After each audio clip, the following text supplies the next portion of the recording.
The phone rang at 3 in the morning, the sound cutting through Tasha Morgan's restless sleep like a knife. She knew before answering. Bill collectors didn't respect human hours. Neither did hospitals when the payment was 60 days overdue. Ms. Morgan, this is County General Hospital Financial Services. Your mother's chemotherapy treatment scheduled for tomorrow has been canceled due to outstanding balance. Unless you can provide payment of $47,000 by 9 a.m., we cannot proceed with her care. Tasha sat up in the darkness of her bedroom, the phone pressed so hard against her ear it hurt. $47,000. She had $312 in her checking account. Her credit cards were maxed out. She'd already borrowed from everyone she knew. Please, Tasha whispered, her voice breaking. My mother will die without that treatment. You've seen her charts. The cancer is aggressive. Every week we delay. I understand, Ms. Morgan. But hospital policy is clear. We've extended as much credit as we can. I'm sorry. The line went dead. Tasha sat in the dark, her phone still clutched in her hand, and felt the walls closing in. She was 26 years old, working 2 jobs as a medical office assistant during the day and a grocery store cashier at night. Her younger sister Nia worked 3 jobs to help, running herself into the ground at age 22. Their mother Beverly had raised them alone after their father died when Tasha was 8. Beverly had worked as a nurse for 30 years, caring for other people, never complaining, never asking for help. Now she was dying and Tasha couldn't save her. The sound that came from Tasha's throat was something between a sob and a scream. She pressed her fist against her mouth to keep from waking Nia, who was asleep on the couch in their tiny 2-bedroom apartment because she'd worked until midnight and would be up again at 5 for her morning shift at the coffee shop. Tasha's phone buzzed. A text from an unknown number. Ms. Morgan, my name is Lucas Reynolds. I represent Gabriel Thornton of Thornton Industries. We have a business proposition that would solve your financial difficulties. Please call me at this number immediately, regardless of the hour. Time is critical. Tasha stared at the message. Gabriel Thornton. She'd seen his name in the news 6 months ago. Billionaire CEO nearly killed in a car bombing. Paralyzed. Confined to a wheelchair. The business world had moved on quickly, writing him off as another casualty of corporate warfare. This was probably a scam. People preyed on desperate families all the time. But Tasha's fingers were already dialing the number because what did she have to lose? Ms. Morgan, thank you for calling. The voice was professional, crisp, male. I know this seems unusual. I'm going to be direct because you don't have time for games. Mr. Thornton requires a caretaker and a wife. The arrangement would be contractual.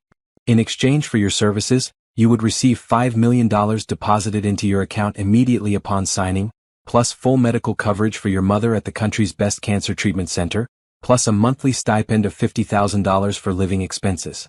The contract term is 1 year, renewable if both parties agree. Tasha's heart hammered against her ribs. Why me? Mr. Thornton's team has been monitoring financial hardship cases in the area. Your situation fits specific criteria. You're educated, responsible, caring for family members, and drowning in medical debt through no fault of your own. Mr. Thornton believes people in your position make the most reliable employees because you understand the value of the opportunity. This is insane. Yes, Lucas agreed. But it's also real. I'm sending you an address. Be there at 10 a.m. today. Meet Mr. Thornton. Review the contract. If you agree, sign. Your mother's treatment will be fully paid for by noon. If you decline, you walk away, no obligations. But I should mention that Mr. Thornton has identified 3 other candidates. If you say no, we call them next. The text came through. An address in the wealthiest part of the city, where Tasha had never been except to clean offices after hours during a brief stint with a janitorial service. I'll be there, Tasha heard herself say. Have you ever been so desperate that you'd marry a stranger to save someone you love? Have you ever stood at the edge of impossible choices and jumped anyway? Drop a comment below and tell me what you would do in Tasha's position. And if this story is hitting you in the chest, hit that subscribe button because this is just the beginning. Tasha stood outside the iron gates at 9:55 a.m., staring up at the mansion beyond. 3 stories of pale stone and huge windows, surrounded by perfectly manicured gardens. A fountain splashed in the circular driveway. This was the kind of place you saw in movies, not real life. The gates swung open silently. A man in a dark suit stood by the front door, watching her approach. Lucas Reynolds, she assumed. He was middle-aged, professional, with the kind of calm demeanor that came from handling crises daily. Ms. Morgan. Right on time. Please come in. The inside of the mansion was even more intimidating than the outside. Marble floors. Crystal chandeliers. Artwork that probably cost more than Tasha would earn in her entire life. She followed Lucas through the foyer, down a wide hallway, past rooms filled with furniture that looked too expensive to sit on. They stopped at a set of double doors. Lucas knocked once, then opened them. "Mr. Thornton, Ms. Morgan has arrived." The room was an office or maybe a library. Floor-to-ceiling bookshelves lined two walls. A massive desk sat near the windows. And in the middle of the room, facing away from her, was a wheelchair. Lucas gestured for Tasha to enter, then closed the doors behind her, leaving her alone. The wheelchair turned slowly. Tasha's breath caught. Gabriel Thornton was younger than she'd expected, maybe late 30s. His face was sharp angles and hard lines, with dark eyes that seemed to see straight through her. His hair was black with threads of silver at the temples. He wore a dark blue shirt and black pants, his hands resting on the arms of his wheelchair. He didn't smile. He didn't speak. He just looked at her with an expression she couldn't read. "Mr. Thornton," Tasha said, her voice steadier than she felt. "I'm Tasha Morgan. Lucas said you wanted to meet me." Still nothing. Just that intense stare. Tasha felt her spine stiffen. She'd come here desperate, yes, but she wasn't going to be treated like she was invisible. "If you don't want to talk to me, I can leave. But I took the morning off work to be here, and I'd appreciate at least a conversation." Something flickered in Gabriel's eyes. Interest maybe. Or surprise. He raised one hand slowly and gestured to a chair near his desk. Tasha sat. Gabriel wheeled himself closer, stopping a few feet away. This close, she could see the faint scars on his neck disappearing under his collar. Evidence of the bombing, she realized. Evidence of pain. The door opened. Lucas entered carrying a folder and a tablet. "Shall I explain the terms?" Gabriel nodded once. Lucas set the folder on the desk and opened it. "The contract is straightforward. Ms. Morgan would become Mr. Thornton's legal wife and primary caretaker. She would live in this house, attend social functions as needed, manage his personal care schedule, and provide companionship. The marriage would be real in legal terms but not romantic in nature. Ms. Morgan would have her own bedroom and complete privacy when not needed for official duties." Tasha listened, her mind racing. "And after a year?" "The contract includes a divorce clause. After 1 year, either party can choose to end the marriage. Ms. Morgan would keep all money already paid, no strings attached. If both parties agree to continue, the contract renews annually with the same terms." "What about my family?" "Your mother would be transferred immediately to Riverside Cancer Institute, the top-rated facility in the country. All treatments fully covered, no limits. Your sister Nia's student loans would be paid in full, and she'd receive a monthly stipend for living expenses so she can focus on school. You would have unlimited phone and video access to them, and they could visit here whenever they wish." Tasha felt tears burning behind her eyes. This was impossible. People didn't just appear with magical solutions to desperate problems. "Why?" she asked, looking directly at Gabriel. "Why would you do this?" Gabriel's jaw tightened. He reached for the tablet, typed something, then turned it to face her. The words appeared in clear text. "Because I know what it's like to need help and have everyone turn away. Because kindness matters. Because I can." Tasha read the words twice. She thought about her mother's gray face yesterday, the way Beverly had smiled weakly and told her not to worry. She thought about Nia falling asleep standing up during her shift at the grocery store, so exhausted she could barely function. She thought about the bill collectors, the mounting debt, the crushing weight of trying and failing to save the person she loved most. "Where do I sign?" Tasha asked. Lucas pulled out a pen. "Are you certain, Ms. Morgan? You should read the full contract first." "How long would that take?" "An hour, perhaps. My mother's treatment was supposed to start today. Every hour matters.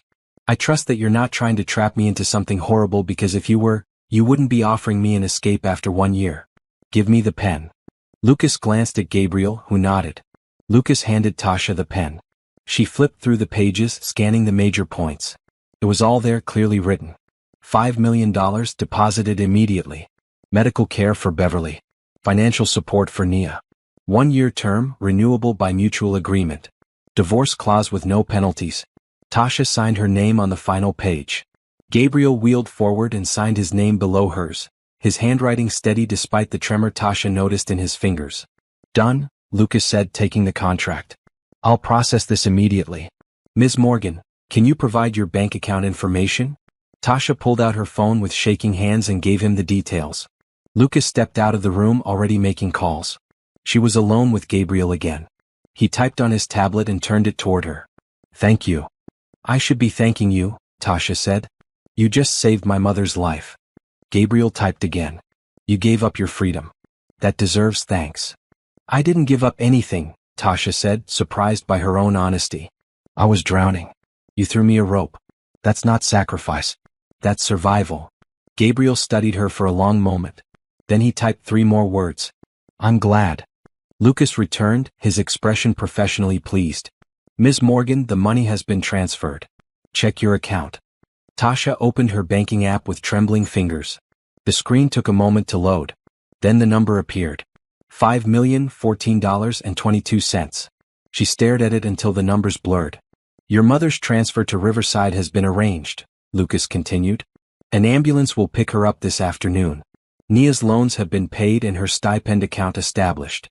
I've taken the liberty of packing a bag for you from your apartment using the key you provided during our background check. Your belongings will arrive this afternoon. The wedding is scheduled for Saturday at 2 p.m. here at the estate. I'll send you the details. Do you have any questions? Tasha had 1,000 questions. But only one mattered right now. Can I go see my mother? Tell her in person? Of course. I'll have the car brought around. Tasha stood. She looked at Gabriel, this stranger who had just changed her entire life with a signature and a bank transfer. Thank you, she said. I know you're doing this for your own reasons, but you're also saving 3 people. We won't forget that. Gabriel typed on his tablet. Come back tonight. This is your home now. Home. The word felt strange. But Tasha nodded. I will. She followed Lucas out, her phone clutched in her hand, her heart hammering with a mixture of terror and relief and gratitude so intense it hurt. In the car she called Nia. Tasha? What's wrong? You sound weird. Nothing's wrong. Everything's right. Nia, listen to me. Mom's going to the best cancer center in the country this afternoon. All paid for.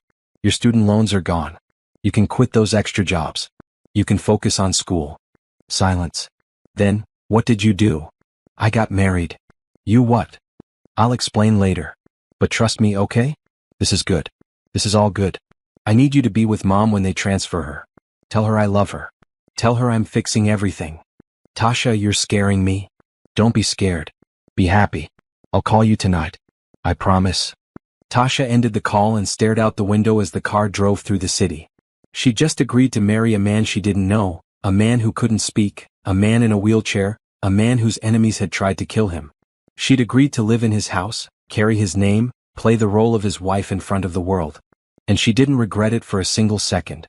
Because kindness had won today. Hope had won. Love had won. And Tasha was going to make sure it stayed that way. County General Hospital smelled like disinfectant and desperation.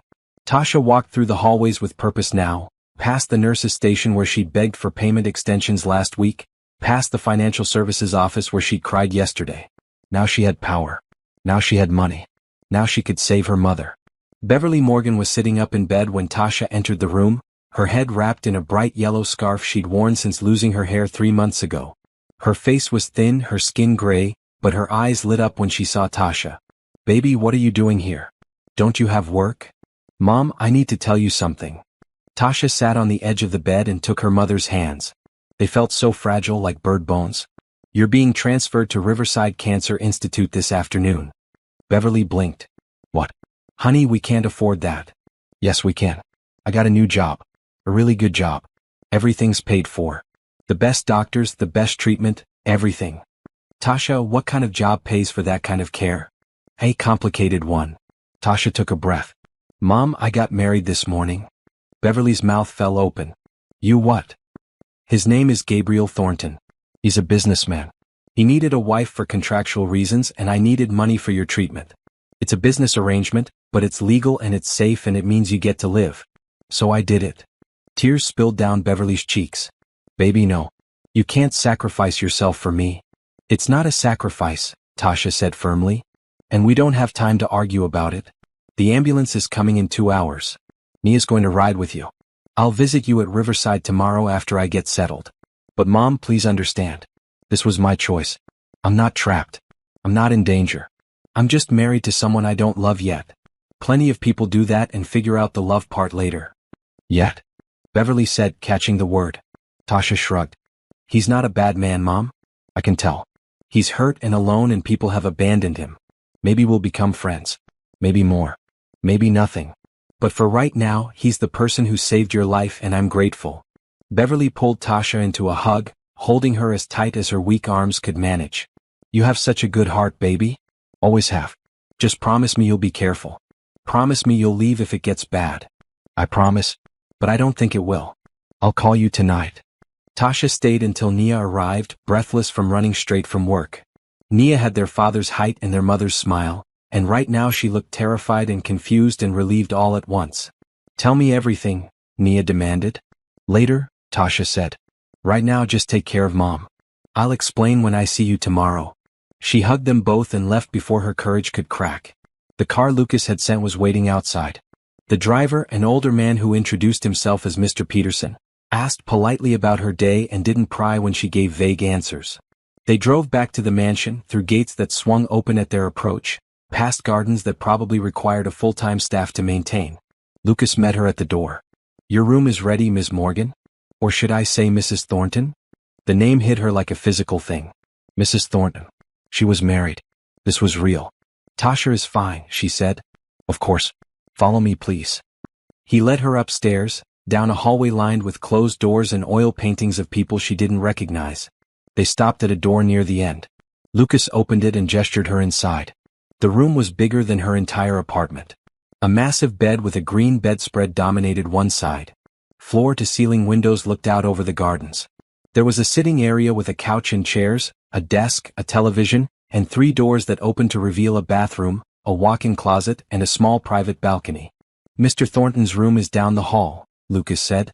You'll have complete privacy unless he needs assistance. His physical therapist Donna arrives daily at 8 a.m. and leaves at noon. His nurse checks in twice weekly. You'll meet them both tomorrow. Evening care duties would fall to you, but only what you're comfortable with. Mr. Thornton is not helpless, but there are tasks that require assistance. What happened to his previous caretaker? Lucas's expression flickered, just for a moment. Mr. Thornton has gone through several caretakers since the accident. Most were uncomfortable with the situation or treated him as less capable than he is. He found it degrading and dismissed them. So this marriage thing is because he's tired of hiring strangers who don't respect him? Partially. But there are also legal and business reasons. Mr. Thornton's company is under attack from several board members who believe he's no longer capable of leading. A stable home life, a supportive spouse, these things demonstrate stability and competence. Your presence strengthens his position. Tasha walked to the window and looked out at the gardens. The afternoon sun made everything glow. She could see a pool in the distance, a tennis court, what looked like a greenhouse. Wealth beyond imagining, all belonging to a man trapped in a wheelchair. Where is he now? In his study. He works most days managing the company remotely. Dinner is at 7. You'll eat together when his schedule allows. He prefers simple meals, nothing elaborate. The kitchen staff will prepare whatever you like. Kitchen staff. Mrs. Chin is the head cook. She lives in the staff quarters with her husband, who manages the grounds. There's also a housekeeper, Brenda, who comes 3 times a week. And of course Mr. Peterson, the driver, and myself.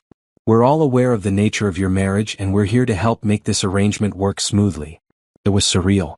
Tasha had gone from struggling to pay rent to living in a mansion with staff. Thank you, Lucas. For everything. It's my job, Mrs. Thornton. But you're welcome. He paused at the door.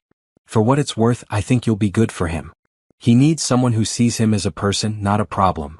After Lucas left, Tasha sat on the enormous bed and let herself feel the full weight of the day.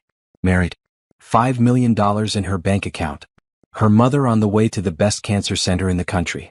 Nia's debt erased. All of it real, all of it impossible, all of it happening. Her phone buzzed. A text from Nia. Mom's settled at Riverside. The doctors here are amazing. She's already scheduled for a full workup tomorrow. Tasha, what did you do? Tasha typed back, what I had to. I'll explain tomorrow. Love you. At 6:30 there was a knock on her door. Tasha opened it to find a woman in her 50s with kind eyes and gray hair pulled back in a bun. Mrs. Thornton? I'm Mrs. Chin. I wanted to introduce myself and ask if you have any dietary restrictions or preferences for dinner. Oh, please call me Tasha. And no, I eat everything. Thank you for asking. Wonderful. We're having grilled chicken with roasted vegetables tonight. Mr. Thornton usually eats in the dining room, but if you prefer, I can bring a tray to your room. I'll eat with him, Tasha said. Is that okay? Mrs. Chin smiled warmly. Of course. He'll be pleased. He doesn't like eating alone, but he won't admit it. Tasha changed into clean clothes, simple jeans and a red blouse she'd packed this morning in her old life. Then she went downstairs, following the sounds of dishes being arranged. The dining room was formal but not ostentatious. A long table, high-backed chairs, a chandelier that cast warm light over everything. Gabriel was already seated at the head of the table, his wheelchair positioned where the chair had been removed. He looked up when Tasha entered and she thought she saw surprise flash across his face. Hi, Tasha said, taking the seat to his right. Mrs. Chin said dinner's almost ready. I hope it's okay that I'm joining you. Gabriel reached for his tablet and typed. You live here now. You can do whatever you want. I know. But this is your home. I don't want to intrude on your space if you need privacy. Gabriel studied her for a moment, then typed again. Most people avoid me. You're different. Most people are idiots, Tasha said bluntly. You're in a wheelchair, not a coma. You deserve to be treated like a human being. Something shifted in Gabriel's expression, a softening around his eyes. He nodded slowly. Mrs. Chin arrived with dinner, setting plates in front of them with practiced ease. The food smelled incredible. Tasha realized she hadn't eaten since yesterday. They ate in comfortable silence for a few minutes. Then Gabriel typed on his tablet and turned it toward her. How is your mother? Good. She's at Riverside now. Nia said the doctors are already planning her treatment. She was crying when I left her, but happy tears. Thank you for that. You earned it. By signing a paper? That's not earning anything. Gabriel typed carefully. You gave up your freedom. You married a stranger. You're living in his house, taking care of him, putting your life on hold. That's worth far more than money. Tasha set down her fork. Can I ask you something personal? Gabriel nodded. Why did someone try to kill you? His jaw tightened. He typed slowly. Business enemies. People who wanted my company. They planted a bomb in my car. I survived barely. Spent 3 months in the hospital. They said I'd never walk again. Everyone assumed I was finished. Are you? Gabriel's eyes locked on hers. He typed 3 words. Not even close. The intensity in his gaze made Tasha's breath catch. This was not a broken man. This was a man planning something, waiting for something, hiding something behind his silence and his wheelchair. Good, Tasha said. Because from where I'm sitting, giving up is not your style. Gabriel almost smiled. Almost. Then he went back to his dinner. After they ate, Tasha helped Mrs. Chen clear the dishes despite her protests. Then she went upstairs, exhausted beyond words. Her new bedroom felt huge and empty. She called Nia and talked for an hour, explaining the contract, the marriage, Gabriel's condition, everything.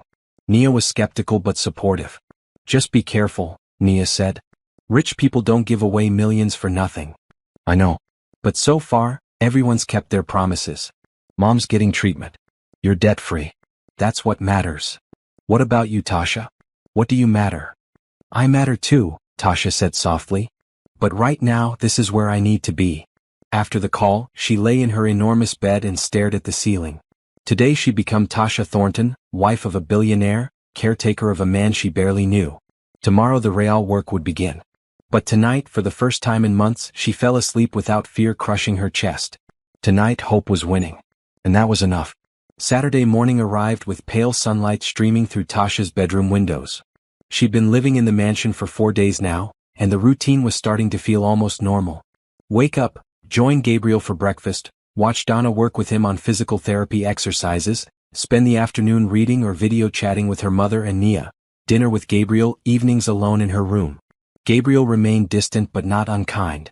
He communicated through his tablet, rarely showing emotion beyond slight frowns or occasional nods.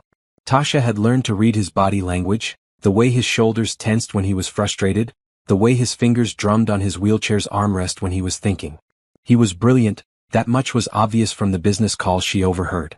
He ran his company from his study, typing commands faster than most people could talk, making decisions that affected thousands of employees. But today was different. Today was their wedding. The contract signing had made them legally married, but Lucas had explained that a formal ceremony was necessary for appearances. Gabriel's board members needed to see stability. His enemies needed to see strength. And so they would have a wedding with witnesses and photographs and all the trappings of normalcy. Tasha stood in front of her closet, staring at the dress Lucas had arranged to be delivered yesterday. It was beautiful, a simple red silk gown that fell to her ankles, elegant without being ostentatious. Red because Lucas said Gabriel preferred bold colors to traditional white. Red because it made Tasha feel confident instead of fraudulent. She dressed carefully, applied minimal makeup, left her natural curls loose around her shoulders. When she looked in the mirror, she saw a woman who looked nothing like the exhausted, desperate person from 6 days ago. Money hadn't changed her face, but hope had. There was a knock on her door at 1:30. "Come in," Tasha called. Lucas entered, looking professional in a dark suit. "You look lovely, Mrs. Thornton. Are you ready?" "As I'll ever be." "Where's Gabriel?" "Waiting in the garden. The ceremony will be outdoors, just as he requested." Tasha followed Lucas downstairs and through the French doors that led to the gardens. A small gathering space had been set up near the fountain, with chairs arranged in neat rows and an arch covered in white flowers. Maybe 20 people were already seated. Business associates, Tasha assumed. People Gabriel needed to convince. And there, near the arch, was Gabriel in his wheelchair. He wore a dark blue suit that fit him perfectly, making him look powerful despite his circumstances. His expression was unreadable as always, but when his eyes found Tasha walking toward him, something flickered across his face. Approval maybe. Or gratitude. The officiant was a judge Gabriel knew personally, an older woman named Margaret who smiled warmly at Tasha as she took her place beside Gabriel's wheelchair. "Friends and colleagues," Judge Margaret began, "we gather today to witness the marriage of Gabriel Thornton and Tasha Morgan. This is a union built on mutual respect, support, and partnership. Gabriel and Tasha have chosen each other as companions through both challenges and triumphs. Their commitment to one another strengthens them both." The words felt hollow and true at the same time. Hollow because this wasn't a love match. True because Tasha did respect Gabriel, did want to support him, did see their arrangement as a partnership of sorts. "Gabriel," Judge Margaret said, "do you take Tasha to be your lawfully wedded wife, to honor and cherish in accordance with the commitments you've made to each other?" Gabriel reached for his tablet and typed, his fingers steady. Judge Margaret read aloud, "I do." "Tasha, do you take Gabriel to be your lawfully wedded husband, to honor and cherish in accordance with the commitments you've made to each other?" "I do," Tasha said clearly. "Then by the power vested in me by the state, I pronounce you husband and wife." Applause rippled through the small audience. Gabriel typed something on his tablet and showed it to Judge Margaret, who smiled. Gabriel would like to add that he's grateful to have found a partner who sees him as an equal. Tasha felt unexpected emotion sting her eyes. She looked down at Gabriel, this complicated, wounded man, and said, "The feeling is mutual." The photographer took pictures. People came forward to congratulate them, shaking Gabriel's hand, telling Tasha how lovely she looked. Most of them were cordial but distant, clearly uncertain how to interact with this unusual couple. A few seemed genuinely happy, including an older man named Harrison Wells who introduced himself as Gabriel's lawyer and friend. "You've done him good already," Harrison said quietly to Tasha. "I've known Gabriel for 15 years, and this is the most engaged he's been since the accident. Whatever you're doing, keep doing it." After the ceremony, there was a small reception in the garden. Mrs. Chin had prepared elegant appetizers and a simple but beautiful cake. Tasha stood beside Gabriel's wheelchair, playing the role of devoted wife, accepting congratulations and making small talk with people whose names she'd forget by tomorrow. But there was one couple Tasha wouldn't forget. They arrived late, making a grand entrance through the garden gate. The man was tall and slim with calculating eyes and a smile that didn't reach past his teeth. The woman beside him was striking, with sharp features and expensive jewelry that sparkled in the afternoon sun. They approached Gabriel with the kind of confidence that came from feeling superior. "Gabriel, what a surprise," the man said, his tone dripping with false concern. "We didn't expect you to be hosting events so soon after your tragedy." Gabriel's jaw tightened. He typed on his tablet. Lucas, who was standing nearby, read aloud, "Victor, Patricia. Thank you for coming." So these were the vultures. Tasha had heard Gabriel on phone calls this week, arguing with board members about company direction. These names had come up repeatedly. Victor Chin, Gabriel's former business partner. Patricia Thornton, Gabriel's cousin. Both of them pushing to have Gabriel removed as CEO. "And you must be the new wife," Patricia said, looking Tasha up and down with barely concealed disdain. "How charming. I suppose Gabriel needs someone to push his wheelchair around now."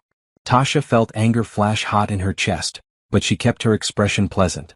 Tasha Thornton. It's nice to meet you. Gabriel's told me so much about you. Gabriel hadn't actually told her anything since he rarely typed more than necessary, but Patricia didn't need to know that. I'm sure he has, Victor said smoothly. Gabriel was always sentimental. It's one of his weaknesses. In business, you can't afford to be soft. Is that why you tried to take over his company while he was in the hospital? Tasha asked sweetly. The garden went quiet. Victor's smile froze. Patricia's eyes narrowed. Excuse me? Victor said. Oh, I'm sorry. Did I misunderstand? Gabriel mentioned there were some board members who thought his injury made him unfit to lead. I assumed you weren't part of that group, since you're here celebrating his wedding. But if you are part of that group, I'm confused why you'd attend. Harrison Wells, standing a few feet away, made a sound that might have been a suppressed laugh. Gabriel's hand moved to his tablet, but he didn't type anything, just watched the confrontation with something that looked like satisfaction. Patricia stepped forward, her voice low and sharp. You have no idea what you've walked into, little girl. Gabriel's company is worth billions. You think marrying him gives you any say in how it runs? You're just decoration. A caretaker with a ring. Don't mistake your role. I don't mistake anything, Tasha said calmly. And I'm not decoration. I'm his wife. Which means I have every legal right to support him however he needs. If that makes you uncomfortable, you're welcome to leave. Victor's expression turned cold. You'll regret this conversation. I doubt it, Tasha said. But thanks for the warning. They walked away stiffly. The moment they were out of earshot, several people nearby began whispering. Harrison approached, grinning openly now. That was magnificent, he said to Tasha. Gabriel, I like her. You should keep this one. Gabriel typed on his tablet. Harrison read, I plan to. The reception continued for another hour. Tasha met more business associates, shook more hands, smiled until her face hurt. But she was aware of Victor and Patricia watching from across the garden, their expressions calculating and cold. She'd made enemies today. Powerful ones. But she couldn't bring herself to regret it. After the guests left, Gabriel and Tasha sat together by the fountain. The sun was setting, painting the sky pink and orange. Mrs. Chin had brought them each a glass of champagne, though Gabriel could barely hold his without his hand shaking. That was exhausting, Tasha said. Do you always have to deal with people like that? Gabriel typed slowly. Every day. Welcome to my world. Your cousin and your former partner both want you gone. Yes. They're going to make trouble. Yes. Good, Tasha said, surprising herself. I like trouble. Means things are interesting. Gabriel looked at her with something that might have been amusement. He typed, you stood up to them. No one does that. Someone should. They're bullies. Bullies need to be called out. You made enemies. So did you when you survived. At least we're in it together now. Gabriel stared at her for a long moment. Then he typed carefully, why did you really take this job? And don't say just the money. You could have negotiated for the medical coverage without the marriage. Why agree to all of it?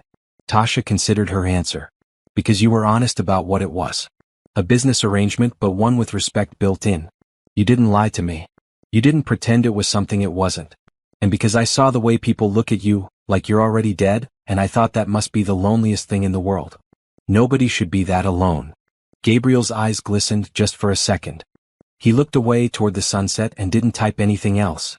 They sat in comfortable silence until the sky went dark and the garden lights came on automatically. Then Lucas appeared to help Gabriel inside, and Tasha went upstairs to her room. She changed out of the red dress and into comfortable clothes, then sat on her balcony and called her mother. Beverly was recovering well from her first round of intensive treatment. The doctors at Riverside were optimistic. Nia visited daily and reported that their mother's color was improving, her appetite returning. How was the wedding? Beverly asked. Strange, Tasha admitted. But okay. Gabriel's dealing with some difficult people trying to take his company. I might have made things worse by defending him. That's my girl, Beverly said proudly. Never could keep quiet when someone was being mistreated. Your father was the same way. I miss him, Mom. I know, baby. He'd be proud of you. Taking care of your family, standing up for your husband. That takes courage. After the call, Tasha sat in the dark and thought about that word. Husband. Gabriel was her husband now, officially and publicly. They'd stood together in front of witnesses and made promises, however transactional those promises might be. But something had shifted today. When Patricia had insulted Gabriel, Tasha's anger had been real and immediate. When Victor had threatened her, she'd felt protective, not just of herself but of Gabriel. This arrangement was supposed to be purely business, but feelings didn't follow contracts. She was starting to care about him. And that scared her more than any threat from Victor or Patricia ever could. The days after the wedding settled into a rhythm that felt almost domestic. Tasha woke early, joined Gabriel for breakfast in the sunroom where morning light streamed through floor-to-ceiling windows. They didn't talk much. Gabriel typed occasional comments about the news or asked about her mother's progress. Tasha responded and ate her eggs and toast, comfortable with the silence between them. She'd learned that Gabriel hated pity but appreciated practical help. When his hand shook too much to hold his coffee mug steady, she didn't make a fuss, just quietly switched it for a cup with handles he could grip better. When he struggled to reach something on a high shelf in his study, she retrieved it without commenting on his limitations. These small adjustments made their coexistence smoother, less awkward. Donna, the physical therapist, arrived precisely at 8 every morning. She was a sturdy woman in her 40s with strong hands and a no-nonsense attitude. Tasha usually stayed out of the way during these sessions, but today Donna called her into the therapy room. "Mrs. Thornton, could you assist me for a moment?" The therapy room was on the first floor, converted from what had probably once been a parlor. Now it held exercise equipment, parallel bars, mats and medical supplies. Gabriel was standing between the parallel bars, his face tight with concentration and pain, his arms trembling with the effort of supporting his weight. "I need you to stand in front of him," Donna said. "Just within reach. Sometimes having a focal point helps with balance exercises." Tasha positioned herself where Donna indicated, maybe 3 feet in front of Gabriel. Up close like this, she could see the sweat beading on his forehead, the way his jaw clenched with determination. "Good," Donna said. "Gabriel, I want you to take 3 steps forward. Use the bars for support but try to put more weight through your legs. Mrs. Thornton will catch you if you stumble." Gabriel's eyes locked on Tasha's. She saw frustration there and pride and something that looked like fear. Fear of falling maybe. Or fear of being seen as weak. "You've got this," Tasha said quietly. "I'm right here." Gabriel took 1 step. His right leg shook but held. Then a second step, slower, his breathing harsh and labored. On the 3rd step, his left knee buckled. Tasha moved forward instantly, catching him before he could fall, her arms around his waist, his weight suddenly heavy against her. For a moment they stood frozen, Tasha supporting him, Gabriel's face inches from hers. She could feel his heart hammering, could see the frustration and shame in his eyes. "I've got you," she said softly. "It's okay." Donna helped them ease Gabriel back into his wheelchair. He immediately reached for his tablet, his fingers shaking with exhaustion or anger or both. "That's enough for today," Donna said firmly. "You pushed hard. Be proud of the progress." Gabriel typed something but didn't turn the tablet to show anyone. Donna gave Tasha a meaningful look and left them alone. Tasha pulled up a chair and sat facing Gabriel. "Want to talk about it?" He typed, "Nothing to talk about. You're frustrated. Obviously. Donna says you're making progress. She told me yesterday that you're regaining strength faster than most patients with your level of injury." Gabriel typed bitterly, "Fast enough to stand for 30 seconds before collapsing like a baby learning to walk. Babies learning to walk fall down 100 times before they figure it out. And nobody judges them for it. Why are you judging yourself?" "Because I'm not a baby. I'm a grown man who used to run 10 miles every morning. I used to play tennis, swim, box. Now I can barely walk 3 steps without help." Tasha leaned forward. 6 months ago they said you'd never walk again. 3 months ago you couldn't sit up without assistance. 2 months ago you couldn't stand at all. Today you took 3 steps. That's not failure. That's a miracle." Gabriel stared at her, his expression unreadable. Then he typed, "Why are you so determined to make me feel better?" "Because someone needs to. And because you're working so hard to get better. That deserves to be acknowledged. I'm not working hard for noble reasons. I'm working hard because I want to destroy the people who did this to me. I want to stand up at a board meeting and watch Victor's face when he realizes I'm not broken. That's revenge, not inspiration." "I don't care about your reasons," Tasha said honestly. "Revenge, spite, pure stubbornness, whatever gets you out of that wheelchair is fine with me. Results matter more than motivation." Gabriel almost smiled. Almost. Then he typed, "You're strange." "Thank you. I try." This time he definitely smiled, just a brief curve of his lips before his expression went neutral again. "You know what gets me about this story? It's not just about a marriage contract or a business deal. It's about 2 people who refuse to give up, even when the whole world has written them off. If you're feeling this, drop a comment and tell me about a time you surprised everyone by being stronger than they thought. And smash that subscribe button because this story is about to get wild. That evening, Tasha was in Gabriel's study looking for a book he'd mentioned. He worked at his desk while she browsed the shelves, running her fingers along leather spines and hardcover novels. The study was the most personal room in the house, filled with books, framed photographs of younger Gabriel in various locations around the world, and filing cabinets that probably held business secrets worth millions. "Can I ask you something?" Tasha said, pulling down a book about architectural history. Gabriel nodded, his eyes still on his computer screen. "Why did you choose me specifically? Lucas said you had other candidates. What made you pick me?" Gabriel stopped typing. He turned his wheelchair to face her and picked up his tablet. "Your background check showed determination. You were working 2 jobs, caring for your mother and supporting your sister. You never gave up even when you had every reason to. That's the kind of person I needed. So you wanted someone stubborn. I wanted someone who understands that life isn't fair but you fight anyway. Someone who doesn't quit. Someone who..." He paused, typing slowly. "Someone who would see me as a person, not a project." "You are a person," Tasha said. "A difficult, stubborn, occasionally grumpy person. But definitely a person." Gabriel's expression softened slightly. "You're not what I expected." "What did you expect?" "Someone timid. Someone who would take the money and stay out of my way. Someone who would treat this like a job and nothing more." "Is that what you wanted?" "That's what I thought I wanted. But it's not what I needed." The admission hung in the air between them. Tasha set the book on Gabriel's desk and sat in the chair across from him. "Can I tell you something?" "Yes." "I was terrified when I came here. I thought you might be cruel or controlling or that this whole thing was some kind of trap.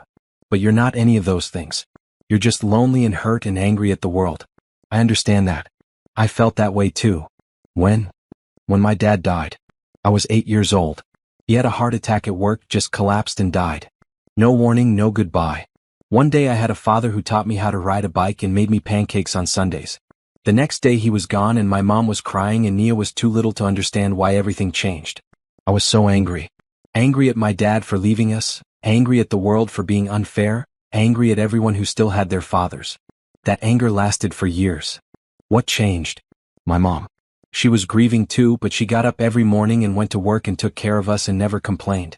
She showed me that you can be angry and still move forward. You can be hurt and still help people. You can lose everything and still find reasons to keep going.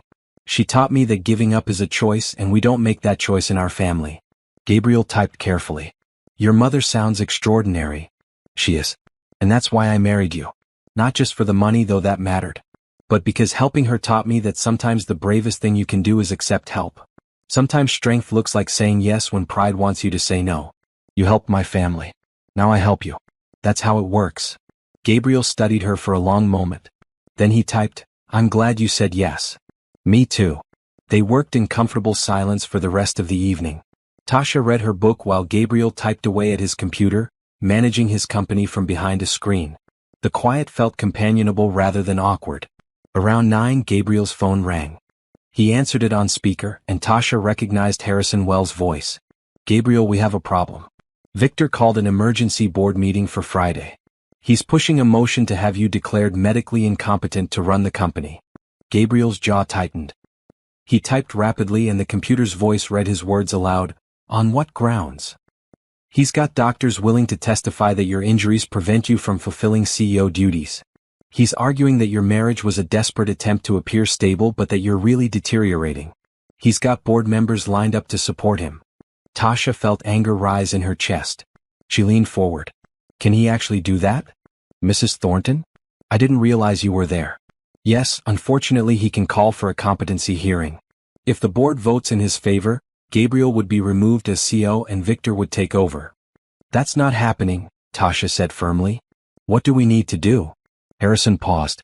"We need to demonstrate that Gabriel is fully capable of running the company. He needs to attend the meeting in person and present a compelling case that he's still the right person to lead." Gabriel typed, "I'll be there."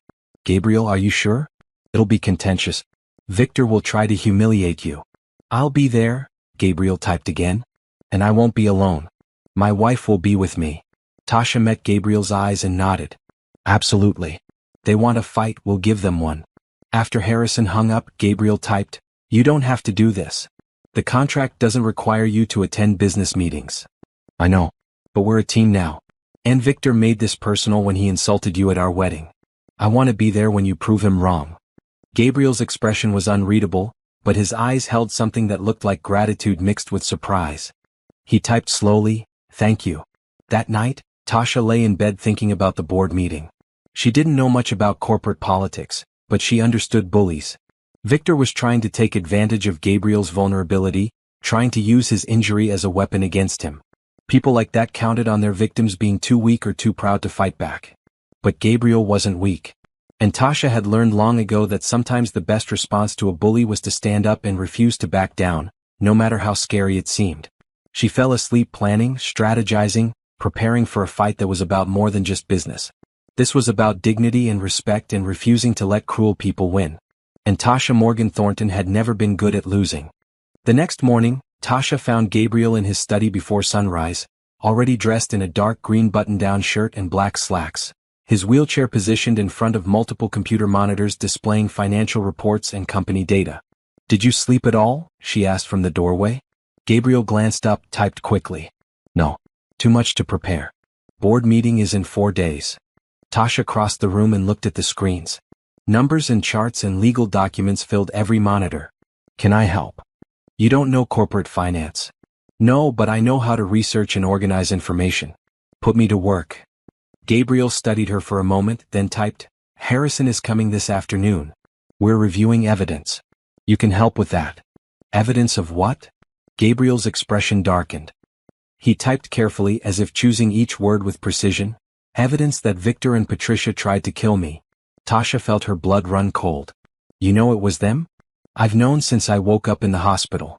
But knowing and proving are different things. I've been gathering evidence for 6 months. Now it's time to use it." "Gabriel, if they tried to kill you once, they might try again. I'm counting on them trying. That's when they'll make mistakes." The calm way he said it made Tasha's stomach turn. "You're using yourself as bait." "I'm using myself as the trap. There's a difference." Tasha pulled up a chair and sat facing him. "Tell me everything. If I'm walking into a war zone on Friday, I need to know what we're fighting." Gabriel set aside his work and gave her his full attention. He typed steadily for several minutes, and Tasha read the words as they appeared. "My company started 15 years ago with 3 people. Me, Victor, and my college friend Jonathan Blake. We built software for corporate security systems. Within 5 years we were worth $50 million. Within 10, $500 million. Jonathan died 3 years ago, cancer. That left me and Victor as equal partners. But I was CEO and Victor wanted that position. He thought I was too soft, too focused on employee welfare instead of pure profit. We argued constantly. Then 2 years ago, I discovered Victor had been embezzling money through fake vendor contracts. I confronted him. He denied everything. I was gathering evidence to have him arrested when the bomb happened." Tasha felt sick. "He tried to kill you to avoid prison. And to take control of the company. With me dead, Victor would inherit my shares per our original partnership agreement. He'd own the entire company and all evidence of his crimes would disappear. But I survived. So now he's trying to have me declared incompetent, which would give him temporary control. Once he has that, evidence will mysteriously vanish and I'll conveniently have another accident." "What about Patricia? How is she involved?" "Patricia is my cousin, but we've never been close.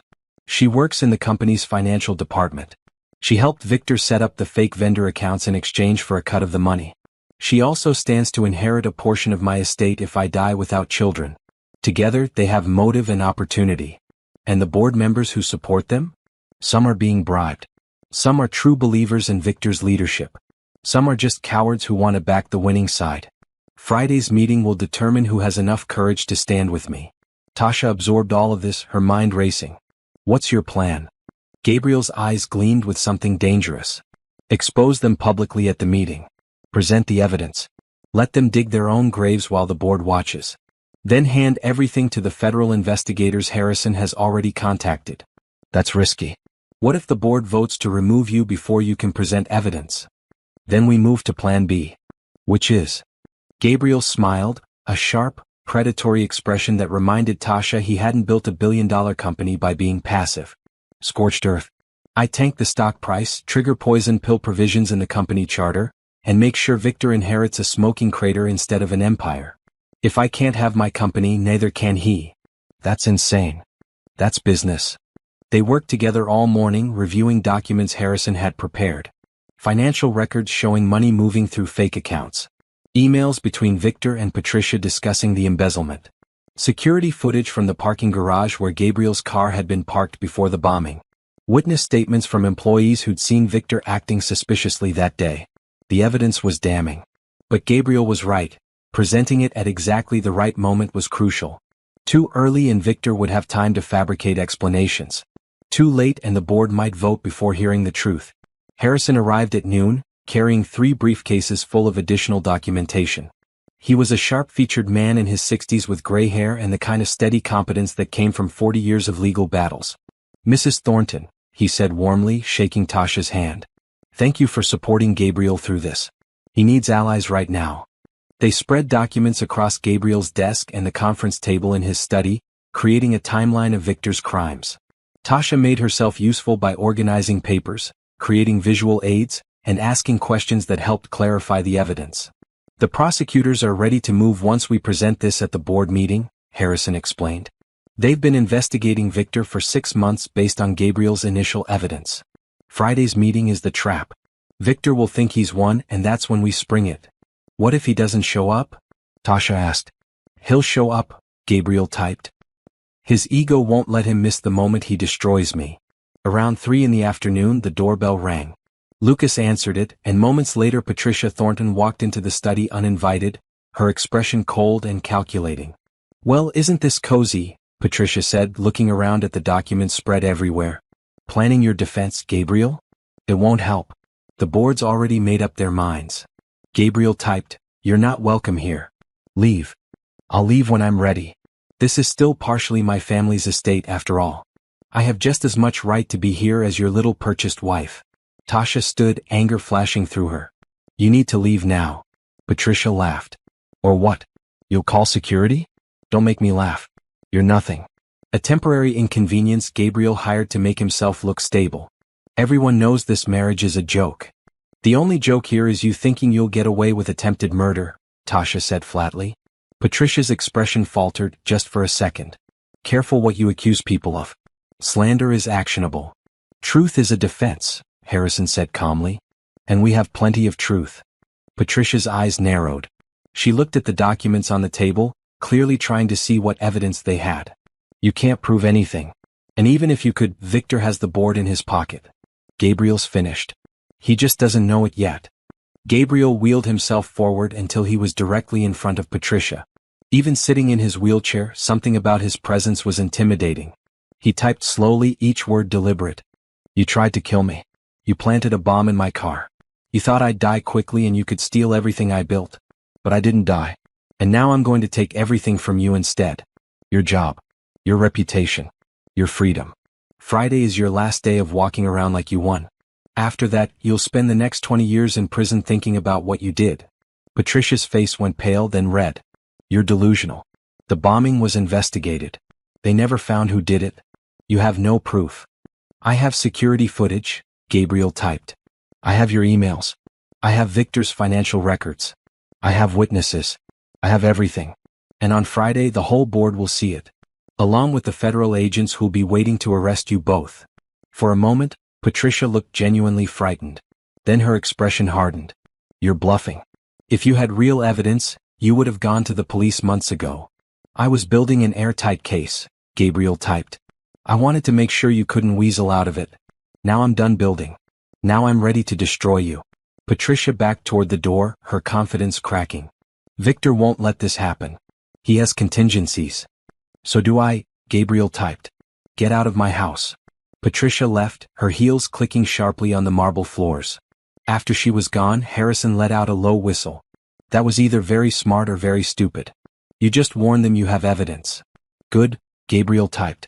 "Now they'll panic and make mistakes. Panic people do desperate things. Desperate things leave trails. I want them to panic." Tasha shook her head in amazement. "You're playing chess while they're playing checkers." "I've been playing this game for 6 months," Gabriel typed. "They're just now realizing they're even on the board." That evening, after Harrison left and the documents were safely locked away, Tasha and Gabriel sat together in the sunroom. The sky outside was deep purple, stars beginning to appear. Mrs. Chin had brought them dinner, but neither of them had much appetite. "Are you scared?" Tasha asked quietly. Gabriel typed, "Terrified. But I can't show it. The moment they see fear, I lose." "I'm scared too. Not for me but for you. If they're desperate enough, they might try something before the meeting." "They might. That's why Lucas has arranged extra security. And why I'm asking you to stay close to the house until Friday. I'm not hiding. I'm not asking you to hide. I'm asking you to be smart. These people tried to kill me once. I won't risk them hurting you to get to me." Tasha felt warmth spread through her chest. "You're protecting me. You're my wife. Of course I'm protecting you. The contract doesn't require you to care about my safety." Gabriel looked at her directly, his dark eyes intense. He typed slowly, "This stopped being just a contract the moment you stood up to Victor and Patricia at our wedding. This became something real. I don't know exactly what it is yet, but it matters. You matter. And I protect what matters to me." Tasha's breath caught. They'd been married less than 2 weeks, but somewhere in the middle of morning coffee and therapy sessions and planning corporate warfare, they'd become something more than business associates. She wasn't sure what to call it, but Gabriel was right. It was real. "We're going to win on Friday," Tasha said firmly. "They don't get to destroy you. Not after everything you've survived." Gabriel almost smiled. "Together?" "Together," Tasha agreed. They sat in comfortable silence, watching the stars appear one by one in the darkening sky. Tomorrow they would prepare more. Friday they would fight. But tonight they had each other, and that was enough. Wednesday morning arrived with unexpected sunshine. Tasha woke early feeling restless. The board meeting was only 2 days away, and the tension in the house was palpable. Lucas moved with military precision, coordinating security details. Harrison had called twice before breakfast with updates on the federal investigation. Even Mrs. Chin seemed subdued, preparing meals with quiet efficiency instead of her usual cheerful humming. Tasha found Gabriel in the therapy room with Donna, working through his morning exercises. She stood in the doorway, watching as he gripped the parallel bars and forced his legs to support his weight. His face was tight with concentration, sweat soaking through his red t-shirt despite the cool air conditioning. "That's it," Donna encouraged. 5 more steps. You're stronger than you were yesterday." Gabriel moved forward slowly, his arms shaking with effort, his jaw clenched so hard Tasha could see the muscles jumping. 1 step. 2. 3. On the 4th step, his right knee buckled. Donna caught him immediately, easing him back into the wheelchair with practiced efficiency. "Good work," Donna said. "You're building endurance. That's the hardest part." Gabriel reached for his tablet, breathing hard. "Not good enough." "It's better than last week," Donna countered. "Stop measuring yourself against who you were before. Measure against who you were yesterday. That's the only comparison that matters." After Donna left, Tasha brought Gabriel a towel and a bottle of water. He took them without looking at her, his frustration evident in every line of his body. "Talk to me," Tasha said, sitting on the exercise mat. "Nothing to talk about. You're angry. Obviously. At Victor? At yourself? At the universe in general?" Gabriel took a long drink of water, then typed, "All of the above. I used to be strong. Now I can barely walk across a room. Friday I have to face the board and convince them I'm still capable of leading the company. How am I supposed to do that when I can't even stand without shaking?" "You do it with your brain, not your body," Tasha said. "You built this company with intelligence and strategy. Your legs don't make decisions. Your mind does. And your mind is sharper than Victor's will ever be. But perception matters. They'll see the wheelchair and think weak. They'll see me struggle and think incapable. Then we change their perception. You roll into that meeting like you own the room because you do. You present your evidence calmly and clearly. You show them that being in a wheelchair doesn't make you less dangerous, it makes you more focused.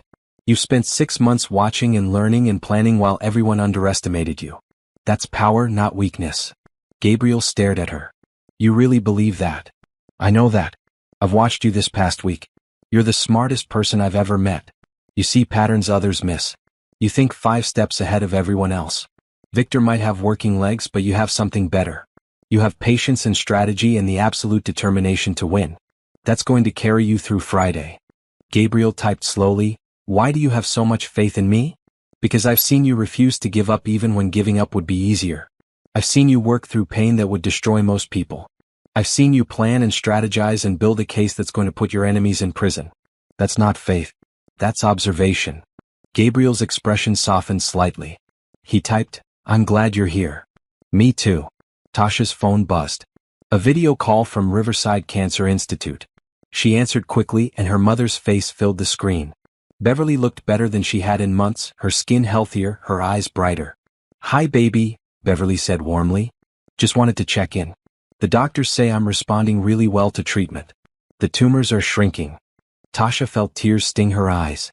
"Mom, that's amazing. It's because of you. Because you did whatever you had to do to get me the care I needed. I'm proud of you, Tasha. So proud." Gabriel wheeled closer, positioning himself where Beverly could see him on the screen. Beverly's eyes widened slightly. "Mrs. Morgan," Gabriel typed and Tasha read aloud for him. "I'm glad the treatment is working. Your daughter is extraordinary. You raised her well." Beverly smiled, genuine warmth in her expression. "Mr. Thornton, thank you for taking care of my girl. And thank you for helping our family. We won't forget that kindness." "Your daughter has helped me far more than I've helped her," Gabriel typed and Tasha read. After the call ended, Tasha wiped her eyes. "Sorry? I don't usually cry this much." "Don't apologize," Gabriel typed. "You're allowed to feel things. You've been strong for your family for years. Sometimes strength looks like tears." Tasha looked at him, this complicated man who hid vulnerability behind silence and strategy. "Can I tell you something?" Gabriel nodded. "When I first came here, I thought this arrangement would be simple. Take the money, do the job, keep my distance emotionally. But that's not what's happening. Every day I learn something new about you. Every day you surprise me. And now we're facing this huge battle together, and I realize I actually care what happens to you. Not because of the contract. Just because I do." Gabriel's eyes searched her face. He typed carefully, "I care what happens to you too. This started as business. But somewhere along the way it became something else. I'm not sure what to call it yet. How about friendship?" Tasha suggested. "That's a start," Gabriel typed. Then after a pause he added, "But it might become more. If you're open to that possibility." Tasha's heart beat faster. "I might be. But let's survive Friday first. We can figure out the complicated feelings after we destroy your enemies." Gabriel smiled, a real, genuine smile that transformed his whole face. "Deal." That afternoon, Nia visited, taking a break from her nursing classes. She arrived in a bright green dress, looking healthier and happier than Tasha had seen her in years. The weight of working 3 jobs had lifted, replaced by the lightness that came from being able to focus on just one thing: her education. "This place is insane," Nia said, staring around the mansion. "You actually live here?" "I know. Still feels surreal sometimes." They sat in the garden while Gabriel worked in his study. Nia wanted every detail about the marriage, the arrangement, what Gabriel was really like behind closed doors. "He's good to you?" Nia asked, her protective instincts showing. "Because if he's not, contract or no contract, you leave. You hear me?" "He's good to me," Tasha assured her. "He's dealing with some complicated business stuff right now, but he's never been anything but respectful and kind. I think we're becoming actual friends." "Just friends?" "Mostly friends. Maybe something more eventually. It's complicated." Nia grinned. "So you like him?" "I didn't say that. You didn't have to. I can see it on your face. You're falling for your husband." "I'm not falling for anyone. I'm just getting to know someone interesting who happens to be in a challenging situation." Sure. Keep telling yourself that." Before Tasha could protest further, Lucas appeared. "Mrs. Thornton, Mr. Thornton would like to see you in his study. It's important." Tasha excused herself and followed Lucas inside. Gabriel was at his desk, his expression grim. Harrison was on speakerphone. "What's wrong?" Tasha asked. "Victor just filed an injunction," Harrison said. "He's trying to get the board meeting moved up to tomorrow morning instead of Friday. He claims Gabriel's deteriorating condition requires immediate action." "Can he do that?" "He can try. I've filed an opposition, but the judge might grant it. If the meeting happens tomorrow, we'll have less time to prepare." Gabriel typed rapidly, "Then we work through the night. I'm not letting Victor rush me into making mistakes." "Agreed," Harrison said. "I'll be there in an hour with the final evidence packages. We need to make sure every board member gets a complete set before the meeting, whether it's tomorrow or Friday."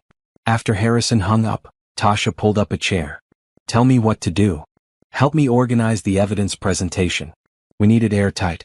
No gaps, no questions unanswered." If we're doing this tomorrow, it has to be perfect. They worked for hours. Nia left after hugging Tasha and making her promise to be careful. Mrs. Chen brought dinner to the study. Harrison arrived and spread more documents across every available surface. By midnight, they had everything organized into a devastating presentation that laid out Victor's crimes in excruciating detail. "This is going to destroy him," Harrison said with grim satisfaction. "No board member will vote to keep him after seeing this." Around 2 a.m. Harrison finally left. Tasha and Gabriel were alone in the study, exhausted but wired with nervous energy. "You should sleep," Gabriel typed. "Tomorrow might be difficult." "So should you." "I won't be able to. Too much adrenaline." Tasha understood. She felt the same way. "Can I tell you something that might sound strange?" Gabriel nodded. "I'm glad this is happening. Not the attempted murder part or the corporate backstabbing. But this fight. Because fighting together means something. It means we're partners in a way that goes beyond contracts and arrangements. We're trusting each other with things that matter. And that kind of trust is rare." Gabriel looked at her for a long moment. Then he wheeled his chair closer and reached out, gently taking her hand. His grip was warm and steady despite the tremor that usually plagued his fingers. "Thank you," he typed with his free hand. "For standing with me. For believing in me. For seeing me as more than my injuries. You've given me something I thought I'd lost forever." "What's that?" "Hope." Tasha squeezed his hand. They sat like that in the quiet study, surrounded by evidence of conspiracy and betrayal, holding on to each other in the darkness. Tomorrow they would fight. But tonight they had this moment of connection, this shared understanding that some bonds were forged in fire and came out stronger for it. And Tasha realized with startling clarity that she wasn't just falling for Gabriel Thornton. She'd already fallen. Somewhere between morning coffee and late-night planning sessions, somewhere between physical therapy encouragement and corporate warfare strategy, she'd started caring about him in a way that terrified and thrilled her in equal measure. This was supposed to be temporary. 1 year and done. But Tasha couldn't imagine walking away now. Not from this man. Not from this partnership. Not from whatever this was growing between them. She didn't say any of that out loud. It was too soon, too complicated, too much pressure on top of everything else they were dealing with. But she held his hand in the quiet study and let herself feel it. Let herself acknowledge that kindness had led her here, hope had sustained her, and love was beginning to bloom in the most unexpected place. And that was enough for now. Thursday morning arrived cold and gray. The judge had ruled in Victor's favor. The board meeting would happen today at 10 a.m. at company headquarters downtown. Gabriel, Tasha, Harrison, and Lucas were all awake before dawn, moving through the house with tense purpose. Tasha dressed carefully in a blue tailored suit that Lucas had arranged to be delivered yesterday. She wanted to look professional, capable, supportive. When she came downstairs, Gabriel was already in the foyer wearing a dark blue suit that fit him perfectly despite his seated position. He looked powerful, intimidating even, and Tasha felt a surge of pride and affection. "Ready?" she asked. Gabriel typed, "As ready as I'll ever be." The drive downtown took 40 minutes. Mr. Peterson drove while Lucas sat in the passenger seat, his phone constantly buzzing with updates. Harrison followed in his own car, briefcases full of evidence riding in the back seat. Tasha sat beside Gabriel in the spacious back seat of the SUV, her hand resting on his arm, offering silent support. "Whatever happens today," Tasha said quietly, "you're not alone. Remember that." Gabriel nodded, his jaw tight with tension. Thornton Industries headquarters was a gleaming glass tower in the financial district. They parked in the private garage and took the executive elevator directly to the 20th floor where the boardroom was located. Lucas had arranged for Gabriel's wheelchair to navigate everything smoothly, but Tasha still noticed the stares from employees as they passed. People pointing, whispering, watching with undisguised curiosity. The boardroom was massive, with floor-to-ceiling windows overlooking the city and a long table that could seat 30 people. Most of the board members were already present, talking in low voices, some looking uncomfortable, others openly hostile. Victor stood at the head of the table, his expression smug and confident. Patricia sat halfway down the table, her eyes cold as she watched Gabriel enter. "Gabriel," Victor said with false warmth. "So good of you to make it. I wasn't sure you'd be up for this."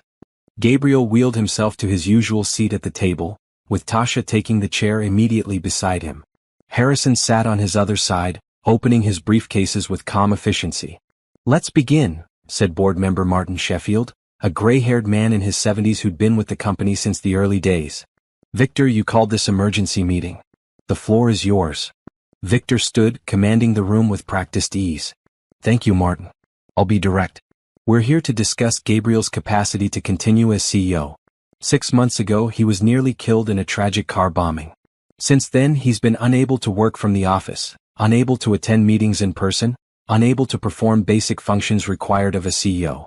I've brought medical experts who can testify to his condition. A doctor Tasha didn't recognize stood and began explaining Gabriel's injuries in clinical detail, painting a picture of severe disability and cognitive impairment. It was lies wrapped in medical jargon, but several board members nodded along, buying the narrative. Furthermore, Victor continued, Gabriel's recent marriage appears to be a desperate attempt to seem stable. But marrying a woman he barely knows doesn't demonstrate sound judgment. It demonstrates panic. This company needs strong, decisive leadership. Gabriel can no longer provide that. I'm calling for a vote to remove him as CEO and install new leadership. I nominate myself as his replacement. Patricia stood. I second the nomination. Martin looked uncomfortable. Gabriel, do you have a response? Gabriel reached for his tablet, but his hands were shaking badly, whether from nerves or the physical strain of the morning, Tasha couldn't tell. She gently covered his hand with hers, steadying him. He typed slowly. I have a great deal to say. And evidence to support everything. Harrison stood. Before we vote on anything, the board needs to see what we've discovered. Mr. Thornton has been conducting an investigation into financial irregularities within the company. The findings are disturbing and directly relevant to today's discussion. Victor's confident expression faltered slightly. What investigation? There's no investigation. There is, Gabriel typed. And it's been ongoing for 8 months. Harrison, present the evidence. Harrison opened his first briefcase and began distributing thick folders to each board member. What you're looking at is comprehensive documentation of embezzlement, fraud, and conspiracy. Over the past 3 years, Victor Chin has been stealing from this company through fake vendor contracts and offshore accounts. The total amount is approximately $12 million. His accomplice was Patricia Thornton, who helped facilitate the transfers through her position in the financial department. The boardroom erupted. People flipping through folders, gasping at what they saw. Victor's face went red. This is ridiculous. These are fabricated documents designed to discredit me. They're real, Harrison said calmly. And the federal investigators who are currently waiting outside can confirm their authenticity. Patricia stood, her voice shrill. You can't prove any of this. It's his word against ours. It's not my word, Gabriel typed. It's bank records, emails, security footage, and witness testimony. It's evidence that will hold up in court. Which is where you'll both be going after today. Martin Sheffield looked stunned as he read through the documents. Victor, these emails have your name on them. These accounts show money being transferred. It's a setup, Victor said desperately. Gabriel is trying to frame me because he knows he's lost the board's confidence. Is that why you tried to kill him? Tasha asked, her voice cutting through the chaos. Every head turned toward her. Victor's eyes narrowed. Excuse me? Tasha stood, her voice steady and clear. You planted a bomb in Gabriel's car 6 months ago. You tried to murder him so you could steal his company and hide your crimes. But he survived. And now you're trying to finish the job by having him declared incompetent. That's slander, Patricia hissed. You can't prove any of that. Actually, Harrison said, pulling out another folder, we can. We have security footage from the parking garage showing Victor entering it the night before the bombing. We have phone records showing calls between Victor and known criminals who specialize in explosives. We have financial transfers to those same criminals. And we have testimony from Gabriel's driver, who saw Victor near Gabriel's car that evening. The boardroom went silent. Victor's face was pale now, his confident facade crumbling. He looked around the table, seeing shock and disgust on every face. This is impossible, Victor said, his voice breaking. You can't. I didn't. You did, Gabriel typed, his fingers steady now. You tried to kill me. You failed. And now everyone knows the truth. You're finished, Victor. And so are you, Patricia. The boardroom doors opened. 4 federal agents in suits walked in, led by a woman who introduced herself as Agent Michelle Rodriguez. Victor Chin, Patricia Thornton, you're both under arrest for embezzlement, conspiracy, and attempted murder. Please stand and place your hands behind your back. Victor looked like he might run. Patricia was openly crying. But there was nowhere to go. The agents moved efficiently, cuffing them both while reading their rights. The board members sat frozen, watching the scene unfold like a nightmare. As the agents led Victor and Patricia toward the door, Victor turned to look at Gabriel. You think you've won? You're still broken. Still trapped in that wheelchair. I might go to prison, but you'll never be whole again. Gabriel wheeled himself forward until he was directly in front of Victor. Then, slowly and deliberately, he gripped the arms of his wheelchair and began to push himself up. Tasha moved to his side instantly, ready to catch him if he fell, but Gabriel waved her back. You wanted to do this alone. With visible effort and obvious pain, Gabriel stood. His legs shook. His arms trembled. But he stood, taller than Victor, looking down at the man who'd tried to destroy him. You're wrong, Gabriel said, his voice rough and unused but clear. I'm getting stronger every day. Soon I won't need this wheelchair at all. But even if I did, I'd still be worth more than you. Because I didn't become a monster to get what I wanted. I worked for it. I earned it. And I'll still have everything when you're rotting in a cell. The boardroom gasped. Several people started clapping. Victor's face crumpled, and the agents pulled him toward the door. Gabriel's legs gave out. Tasha caught him, lowering him gently back into the wheelchair. He was breathing hard, sweat soaking through his shirt, but his eyes were bright with triumph. The agents took Victor and Patricia away. The doors closed. And the remaining board members erupted in conversation, shocked and impressed and uncertain how to proceed. Martin Sheffield called for order. Well, that was certainly dramatic. Gabriel, I think I speak for all of us when I say we owe you an apology. We should have trusted you. We should have investigated Victor ourselves when the embezzlement first became apparent. Apology accepted, Gabriel typed. Now let's get back to running this company properly. The vote was unanimous. Gabriel would remain as CEO. A forensic audit would review all of Victor's work. Patricia's entire department would be investigated. New safeguards would be put in place to prevent future fraud. After the meeting, Gabriel and Tasha rode the elevator down in silence. When they reached the parking garage, Gabriel suddenly reached out and pulled Tasha close, hugging her tightly despite his seated position. Thank you, he said aloud, his voice still rough but getting stronger. I couldn't have done this without you. Tasha hugged him back, relief and joy flooding through her. We did it together. Together, Gabriel agreed. On the drive home, Tasha called her mother and Nia, telling them everything. They were ecstatic, proud, amazed by the entire story. When Tasha hung up, she found Gabriel watching her with an expression she couldn't quite read. What? She asked. Gabriel typed, I love the way you light up when you talk to your family. It reminds me that good people exist. That kindness matters. That I made the right choice when I chose you. Tasha felt her cheeks warm. You're getting sentimental on me. Maybe. Or maybe I'm just grateful. Either way, thank you for standing beside me today. Thank you for believing in me when everyone else had written me off. Thank you for being exactly who you are. Tasha took his hand. You're welcome. But Gabriel, you did the hard part. You gathered the evidence. You planned the trap. You stood up when it mattered most. I just helped keep you steady. That's everything, Gabriel said, speaking aloud again because his voice was getting stronger with use. Keeping someone steady is everything. They rode the rest of the way home in comfortable silence, hands linked, both of them processing the magnitude of what had just happened. Victor and Patricia were going to prison. Gabriel's company was safe. His reputation was restored. The enemies who'd tried to destroy him were destroyed instead. Justice had won. Truth had won. Hope had won. And somewhere in the middle of it all, two people who'd started as strangers had become something neither of them could quite name yet, but both of them could feel growing stronger every day. The evening after the board meeting, the mansion felt different. Lighter somehow, as if Victor and Patricia's arrest had lifted a physical weight from the air. Tasha found Gabriel in the sunroom, watching the sunset through the floor-to-ceiling windows. He was still in his wheelchair, his body clearly exhausted from the day's efforts, but his expression was peaceful. Mind if I join you? Tasha asked from the doorway. Gabriel gestured to the chair beside him. Please. Tasha sat, and for several minutes they watched the sky turn from orange to pink to deep purple.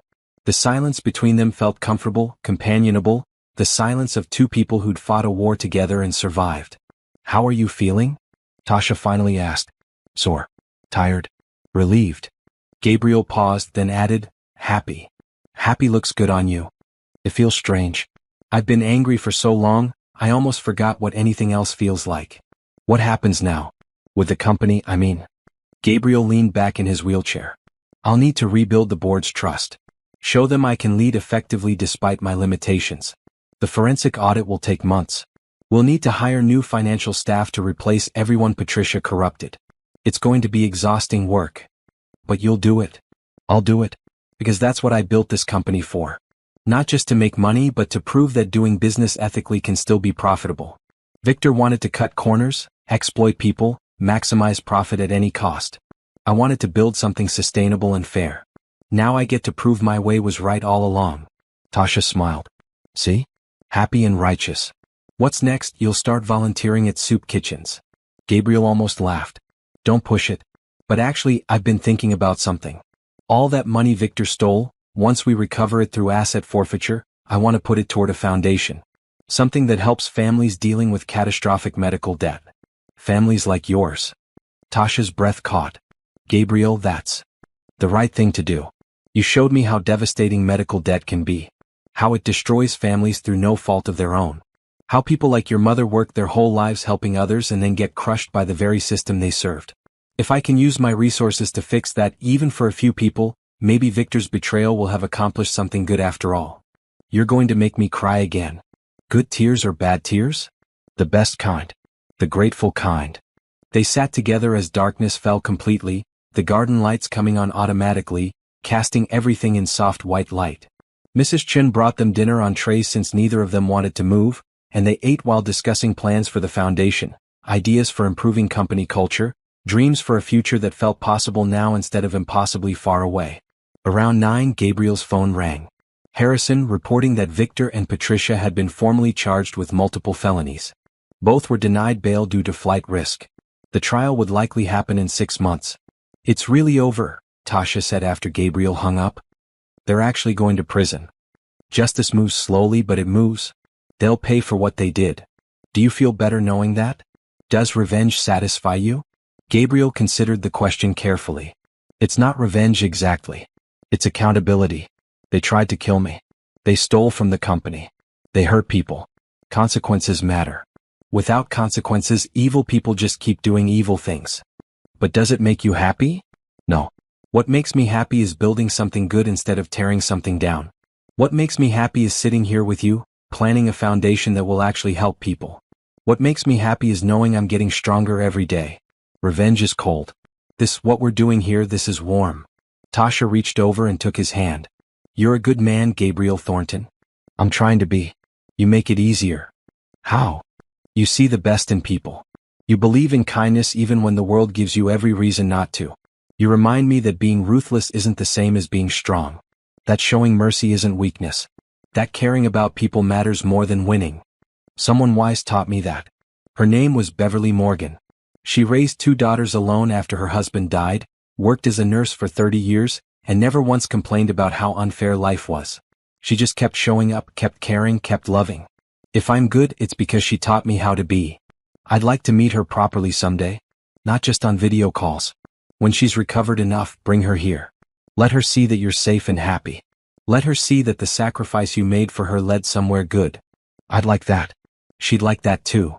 Mrs. Chin appeared in the doorway. Excuse me, Mr. Thornton, Mrs. Thornton. You have visitors. Miss Nia Morgan and 2 gentlemen who say they're from Channel 7 News. Gabriel frowned. I didn't arrange any interviews. Lucas appeared behind Mrs. Chin. Sir, they say Victor Chin contacted them before his arrest. He claimed you were being fraudulent about your injuries. They want to verify the truth. I can send them away if you prefer. Gabriel looked at Tasha. What do you think?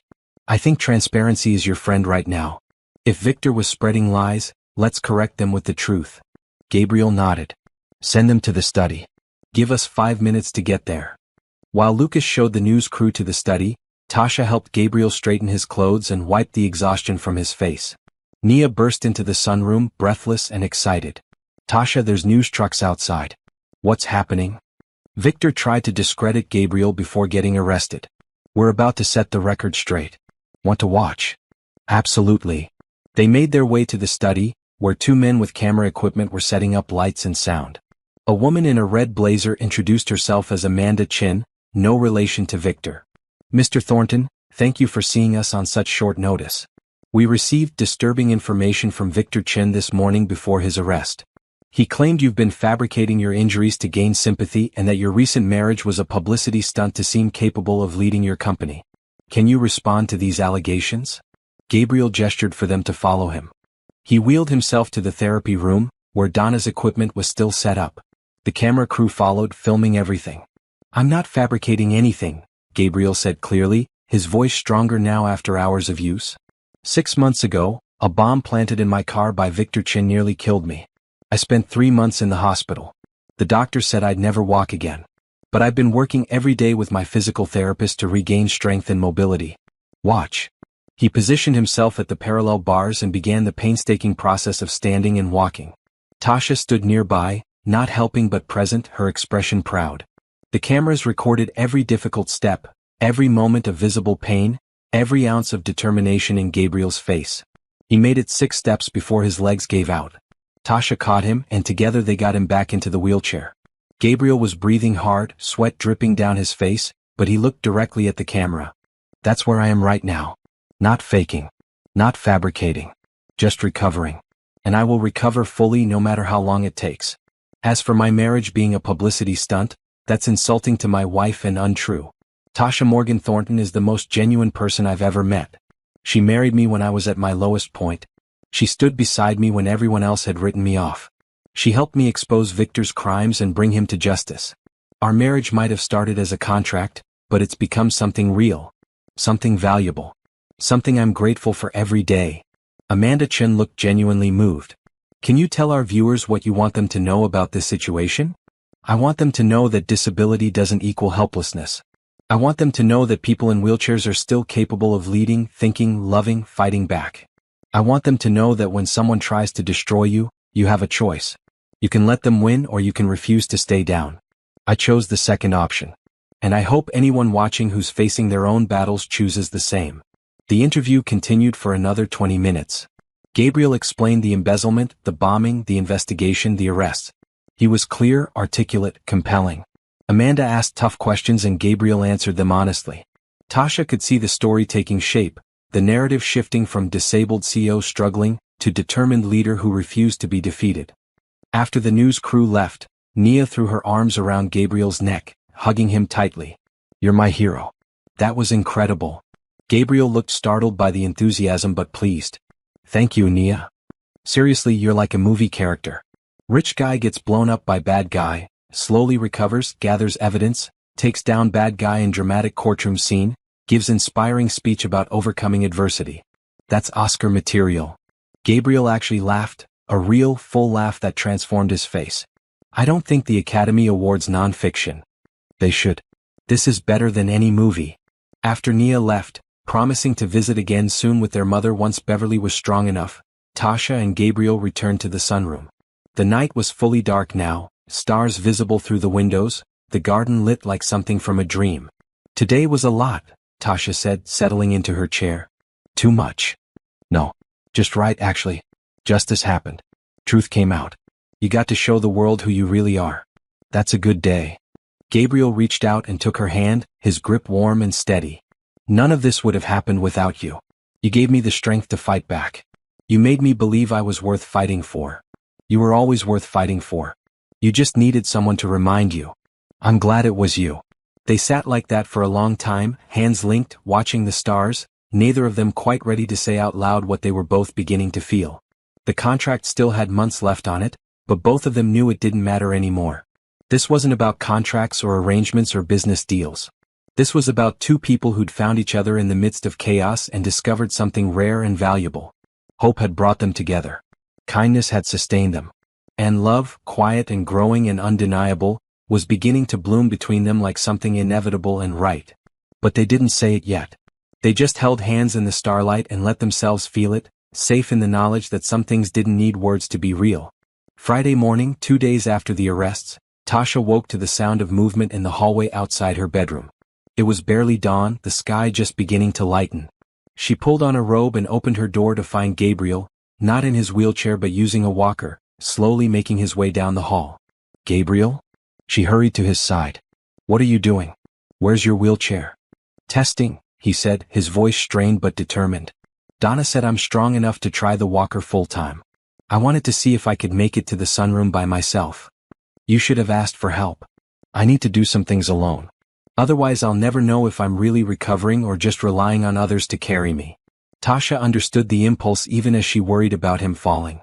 She walked beside him, close enough to catch him but not touching, letting him have his independence while providing safety. They moved slowly down the hallway, Gabriel's breathing labored but steady, his grip on the walker tight. It took 15 minutes to reach the sunroom, a journey that would have taken a healthy person 30 seconds. But when Gabriel finally lowered himself into his favorite chair by the windows, the triumph on his face made every difficult step worth it. I did it, he said, breathing hard. I walked all the way from my bedroom. You did. I'm proud of you. It's not much. Most people wouldn't think twice about walking down a hallway. Most people didn't survive a car bombing 6 months ago. Most people weren't told they'd never walk again. You're not most people, Gabriel. Stop comparing yourself to them. He smiled, exhausted but genuine. You're good at the pep talks. Years of practice with my mom during her first cancer scare when I was 16. She was so depressed, so certain she'd die. I had to remind her daily that she was strong enough to survive. Eventually she started believing it. Now she's in remission again, and I get to do the same thing for you. I'm not sure I deserve your faith. Deserve has nothing to do with it. You have it anyway. Mrs. Chen brought breakfast, exclaiming over Gabriel's accomplishment and immediately calling Donna to share the good news. The physical therapist arrived an hour early, thrilled to see Gabriel using the walker independently. This is excellent progress, Donna said, examining his gait and stability. If you keep improving at this rate, you might be walking independently without any aids within 3 months. Maybe sooner. How soon? Gabriel asked. Depends on how hard you work. But I've never seen someone more determined than you. If anyone can beat the timeline, you can. After Donna's session, Gabriel and Tasha spent the morning in his study, reviewing the company's recovery plans. The board had voted to implement all of Gabriel's proposed reforms. Employee benefits were being expanded. Ethical oversight committees were being established. The company culture was shifting from ruthless profit-seeking to sustainable growth with employee welfare prioritized. It's like starting over, Gabriel said, scrolling through the proposals. Building the company I always wanted it to be. That's a good thing. It is. But it's also exhausting. Sometimes I miss the simplicity of just making money. This ethical approach requires so much more effort. But it's better. Not just morally but practically. Happy employees work harder. Ethical companies attract better talent. You're building something that will last because it's built on solid ground, not exploitation. When did you become a business expert? I'm not. I'm a common sense expert. And common sense says treating people well leads to better results than treating them like disposable resources. Gabriel smiled. I should hire you as my ethics consultant. You already hired me as your wife. One job at a time. About that, Gabriel said, his expression turning serious. He set aside his work and wheeled his chair closer to Tasha. We need to talk about the contract. Tasha's heart sank. What about it? It expires in 10 months. I want to know if you're planning to leave when it does. Do you want me to leave? No. But I need to know what you want. Because this started as a business arrangement and we both agreed to that. But it's become something else. At least for me. I need to know if you feel the same way or if I'm misreading everything. Tasha took a breath.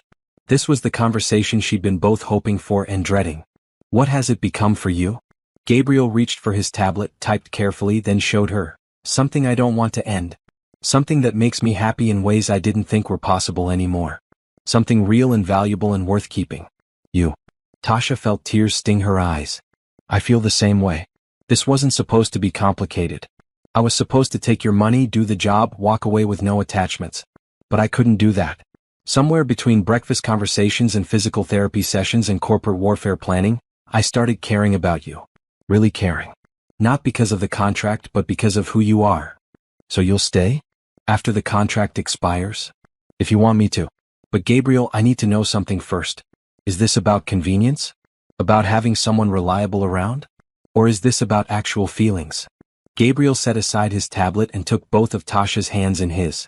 It's about feelings. Real feelings. The kind that sneak up on you when you're not paying attention. The kind that make you want to be better, do better, try harder. You make me want to be the person you seem to think I am. That's not convenience. That's something much deeper. What are we calling this thing between us? I don't know yet. But I know I don't want to lose it. Or you. Tasha leaned forward and kissed him softly.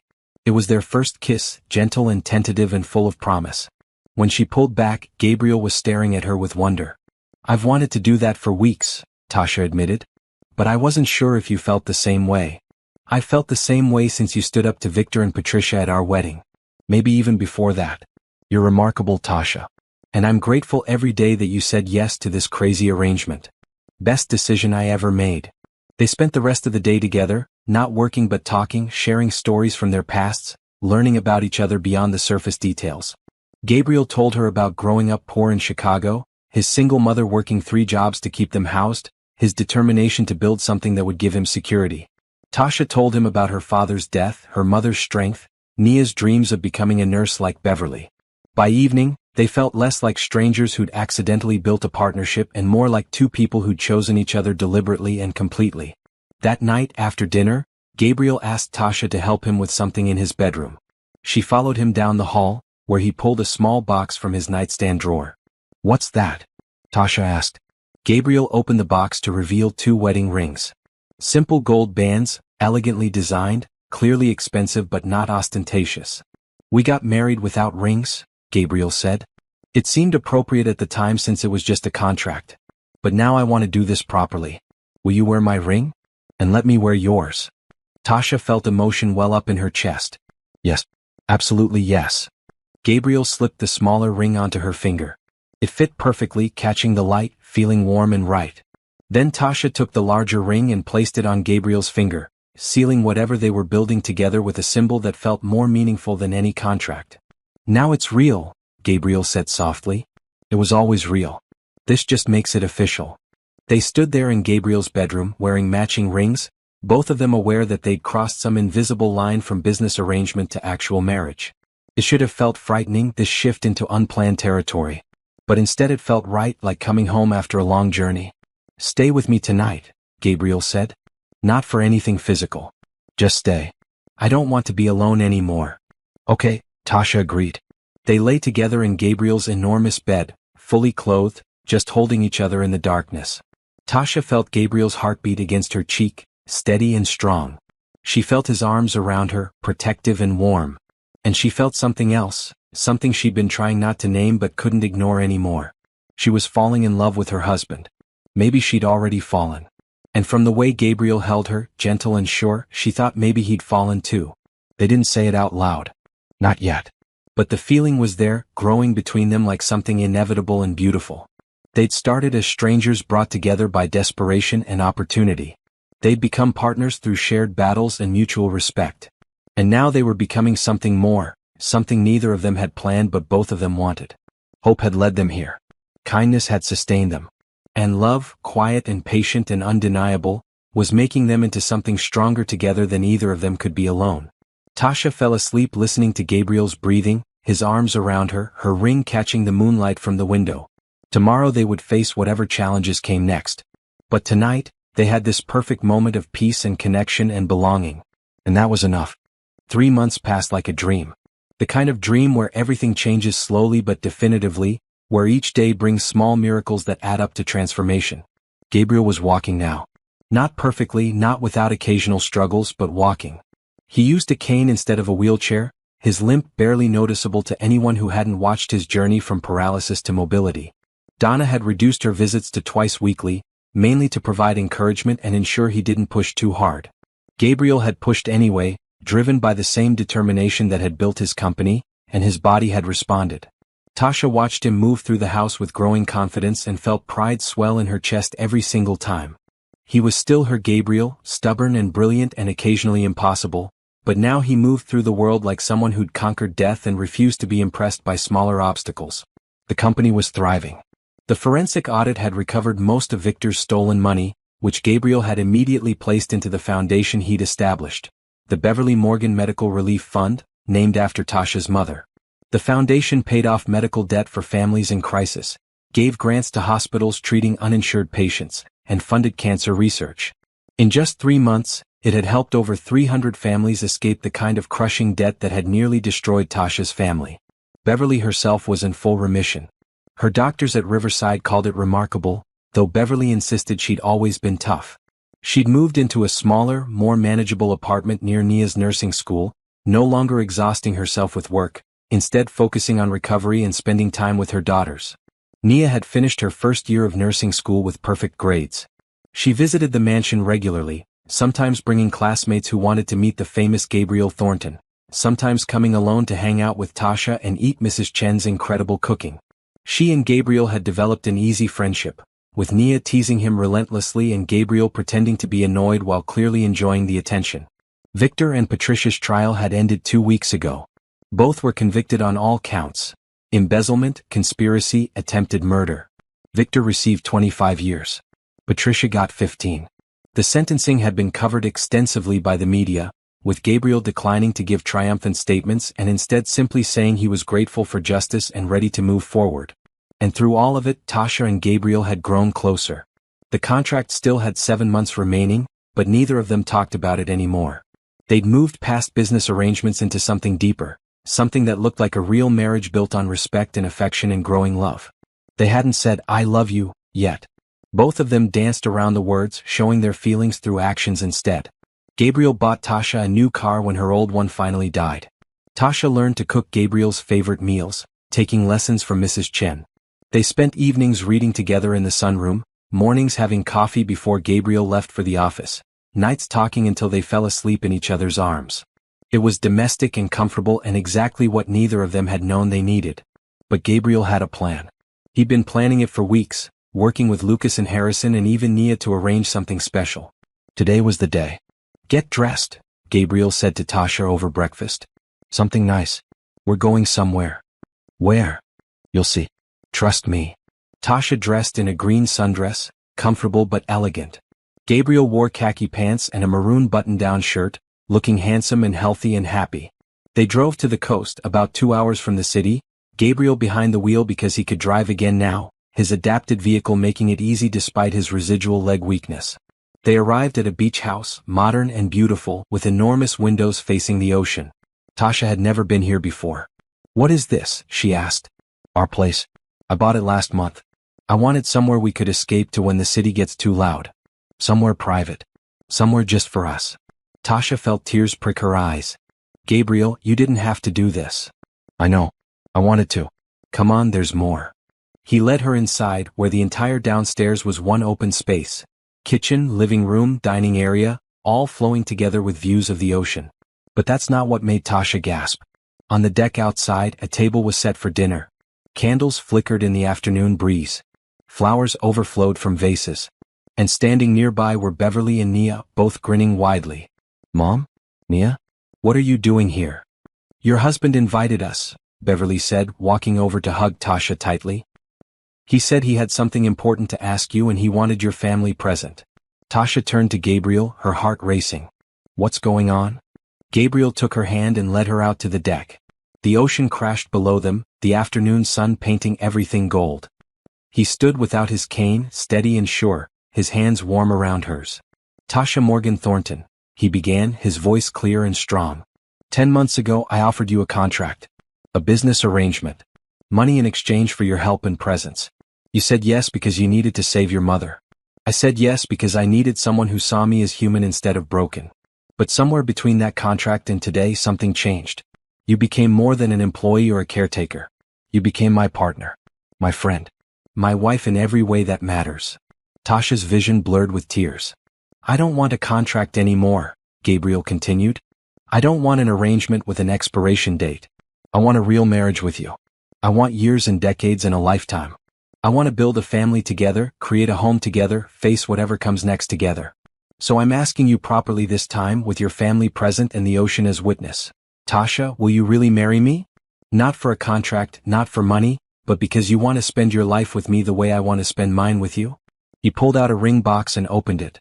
Inside was a stunning diamond ring, elegant and timeless, the kind of ring that spoke of love and commitment and forever. Tasha was crying now, happy tears streaming down her face. "Yes," she managed. "Yes, absolutely yes. I love you, Gabriel. I think I've loved you for months. I was just too scared to say it." "I love you too," Gabriel said, slipping the ring onto her finger next to her wedding band. "I've loved you since you stood up to Victor and Patricia. Maybe even before that. You saved my life, Tasha. Not by marrying me for money, but by seeing me when everyone else looked away. By believing in me when I'd stopped believing in myself. By teaching me that kindness and hope and love actually matter. Beverly was crying. Nia was crying. Even Lucas, who had appeared from inside the house with champagne, looked suspiciously misty-eyed. Gabriel pulled Tasha close and kissed her, right there on the deck with the ocean roaring below and her family watching and the sun setting in a blaze of orange and pink.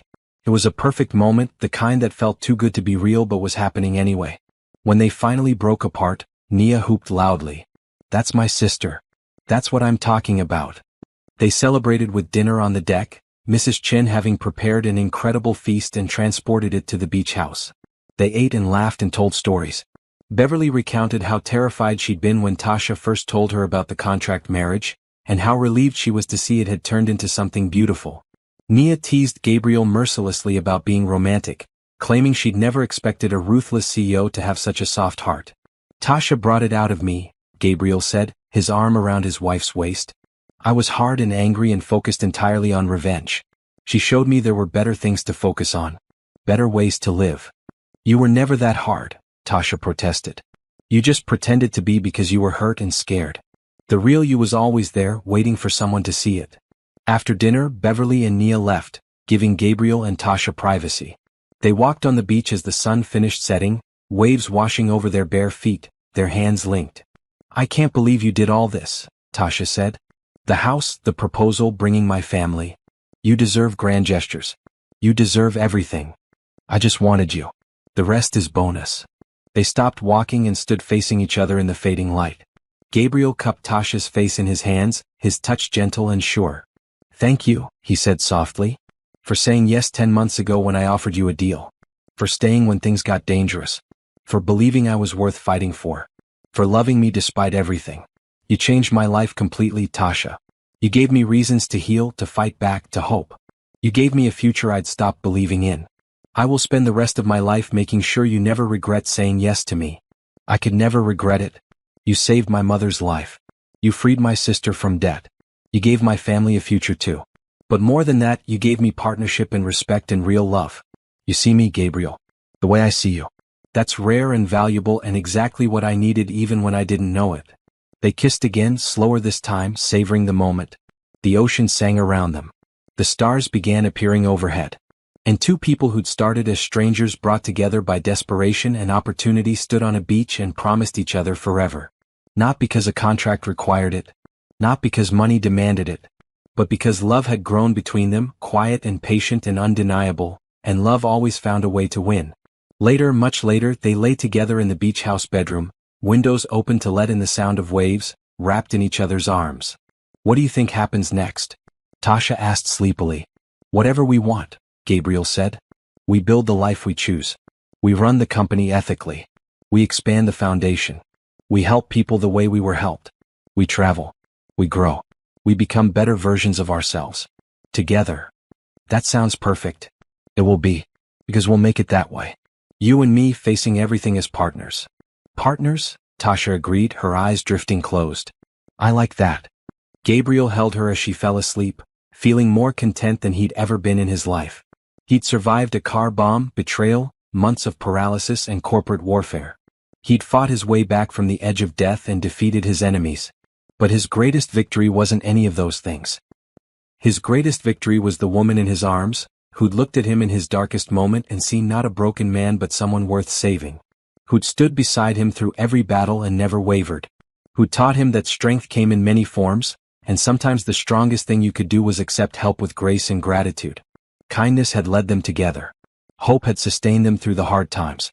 And love, the kind that grew slowly and steadily until it became unshakable, had given them both a future brighter than either of them had dared to dream.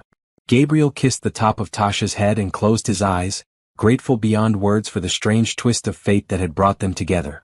What started as a desperate contract had become the best decision of his life. And tomorrow, when they woke up, they would begin the rest of their lives together. Not because they had to, but because they wanted to. Because they'd chosen each other, completely and without reservation. Because love, real and true and hard won, had made them into something neither of them could be alone. Whole, healed, and home.